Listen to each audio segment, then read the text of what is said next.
Привет! Возможно, я несколько запоздал с обзором данных наушников, но тем не менее меня многие просили высказать свое мнение по поводу этих двух моделей, и сегодня в ролике я расскажу тебе про KZ-S1 и KZ-S1D.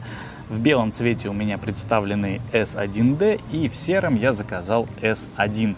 Отличаются данные модели только наличием двух драйверов модели S1. Здесь у нас динамический и арматурный излучатель, в то время как в модели S1D у нас присутствует только один динамический излучатель. И как раз таки по части звука эти две пары наушников кардинально отличаются. По крайней мере, на мой слух, мне показалось, что отличия очень-очень весомые. Но обо всем по порядку и во всех подробностях я расскажу тебе в сегодняшнем своем ролике. Итак, погнали! Поставляются оба экземпляра в одинаковых упаковках, что собственно не мудрено. Это белая картонная коробка с цветной обложкой, на которой крупным планом изображена сама гарнитура. Внутри лежит кейс с наушниками, зарядный кабель и одна пара сменных амбушюр. Тут скажу сразу, что размер их точно такой же, как надет на сами наушники, и зачем такой бонус от KZ, я, если честно, не понял. Они все равно мало кому смогут подойти, так что надо сразу искать что-то подходящее на стороне. Никаких внешних отличий в этих двух моделях нет, как в наушниках, так и в зарядном кейсе, разве что только отличается сам цвет пластика.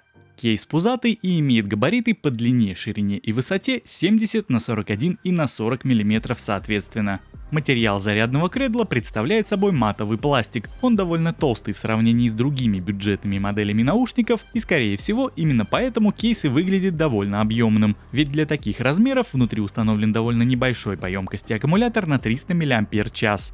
Никаких внешних световых индикаторов на корпусе нет. Единственная статусная лампочка находится внутри между посадочными местами наушников. Сзади под петлей расположили гнездо зарядки micro-USB. На самом деле оказалось, что непосредственно ко мне приехала третья ревизия, потому как я точно видел в ранних роликах на YouTube варианты с кнопкой внутри и интерфейсом USB Type-C. Теперь же все упростили. Похоже, что все современные разъемы и кнопки на заводе ушли в кейсы для KZ-S2. Печально? Ну да ладно. Зато теперь ты знаешь, что могут выкинуть китайцы по прошествии времени, ведь цена на эти наушники никак не изменилась. Что же касается самих наушников, в обоих моделях пластик полностью глянцевый. Их форма представляет из себя классическую версию для наушников KZ, повторяющую анатомическую форму ушной раковины. С нормальными амбушюрами они сидят в ушах комфортно и нигде не давят. Звуковод выполнен из металла и прикрыт металлической сеткой. Сенсорная область для управления функциями мультимедиа никак не выделена и находится на внешней стороне под логотипом компании.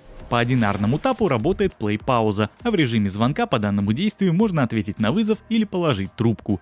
Двойное касание отвечает за переключение треков: на правом вперед, на левом назад. Если на пару секунд зажать сенсор, то можно вызвать голосового ассистента. И вот на этом этапе в наушниках есть еще одно отличие. Для модели S1 имеется еще один дополнительный жест. Это тройной тап, который включает игровой режим. Но если честно, какой-то кардинально большой разницы я не уловил. Задержка в играх присутствует как с этим режимом, так и без него. В принципе, играть можно, в PUBG Mobile сильно по ушам не бьет, но это уже дело привычки. В YouTube рассинхрон не так заметен на слух, но по прошествии времени все равно начинаешь его ощущать.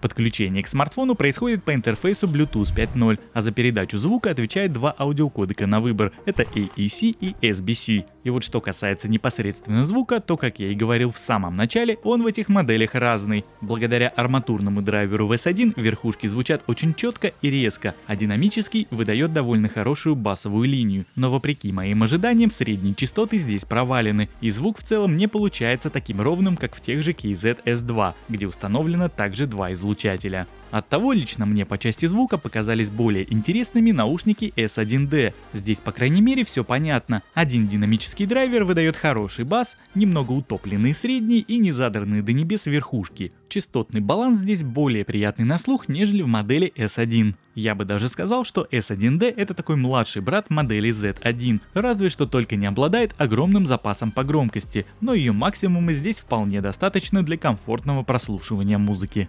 В каждом наушнике установлен установлен аккумулятор на 40 мАч. И несмотря на одинаковый объем, время работы от одного заряда на 100% громкости у двух пар получилось разным. S1 отыграли 2 часа и 41 минуту, а S1D 3 часа и 2 минуты. Вот такая вот 20-минутная разница у меня получилась. Ну а теперь я предлагаю тебе послушать, как модели KZ S1 и S1D работают в качестве гарнитуры для телефонных разговоров. Проверяем работу микрофонов в наушниках KZ S1D. Вот таким образом они звучат в закрытой машине. Собственно, сейчас буду открывать окна, и мы будем слушать, как отрабатывают шумодавы, если они есть в этих наушниках. Так, погнали. Открываем оба окна, создается максимум шума. Открывает ветер, и вот так вот можно будет услышать.